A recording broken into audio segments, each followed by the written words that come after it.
Assalamualaikum warahmatullahi wabarakatuh. Saya Danang Moji Sidik dengan NIM 2032200037 ingin menjelaskan tentang pengertian otonomi. Nah, otonomi di sini adalah otonomi daerah. Otonomi daerah itu adalah sebuah sistem atau kewenangan yang dimiliki daerah. Merupakan suatu kewajiban ataupun suatu aturan ataupun ketentuan yang ada di dalam suatu daerah tersebut.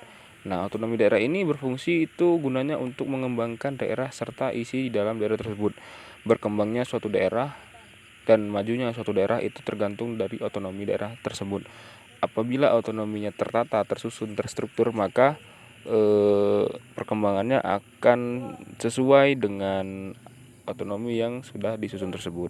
Selanjutnya ada tinjauan historis otonomi daerah di Indonesia. Nah, perkembangan peraturan tentang otonomi daerah di Indonesia ini pasti mengalami perubahan dalam rangka penerapan prinsip otonomi daerah. Itu berlangsung sejak tanggal 18 Agustus 1945 ketika disahkan Undang-Undang 45 pada masa awal kemerdekaan negara Republik Indonesia. Jadi berubahnya ini sudah dari sejak tahun kemerdekaan, awal kemerdekaan, dan sudah dikatakan juga sudah termasuk lama terjadinya perubahan undang-undang ataupun aturan-aturan otonomi daerah yang terjadi di Indonesia.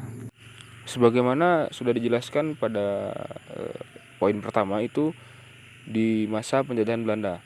Sistem pemerintahan Indonesia pada masa penjajahan Belanda dengan corak sentralistis. Nah, di sini semua urusan ataupun pemerintahan India Belanda itu tetap kepada gubernur jenderal, dan kemudian itu ada yang namanya desentralisasi terbatas yang mulanya diawali dengan adanya desentralisasi urusan terbatas yang bersifat lokal, yaitu dengan pembentukan wilayah administratif, keresidenan, kabupaten, dan kota di Jawa serta satuan wilayah dan masyarakat di luar Jawa.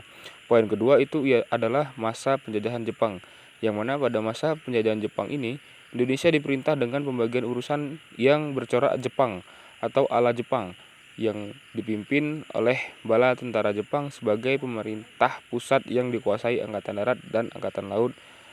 Sedangkan pemerintahan daerah tetap diserahkan kepada bupati dan semuanya di bawah pimpinan orang-orang Jepang.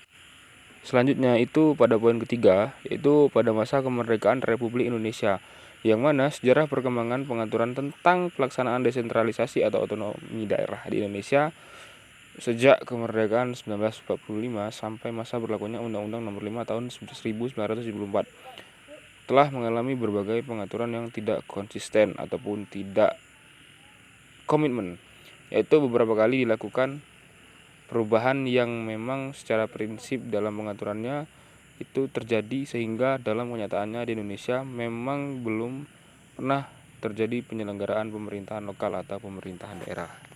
Selanjutnya untuk poin yang C itu akan dijelaskan oleh Saudari Adinda Putri. Kepada Adinda Putri dipersilakan.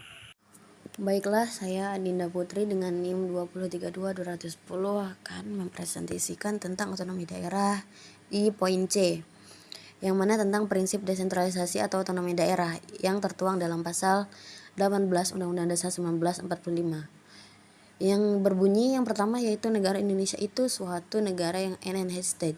Negara Indonesia yang dibagi dalam daerah provinsi, dan daerah provinsi pun dibagi juga kepada daerah yang lebih kecil lagi, serta daerah yang bersifat otonomi akan diadakan perwakilan daerah atau pengurus daerah lagi gitu. Nah, terus yang nomor 2 yaitu dalam teritorial Indonesia itu terdapat lebih kurang dari 250 daerah yang masih mempunyai susunan asli atau yang masih asli gitu, nah adat istiadatnya, dan juga dianggap daerah yang istimewa seperti Bali, Jawa, dan juga Minangkabau.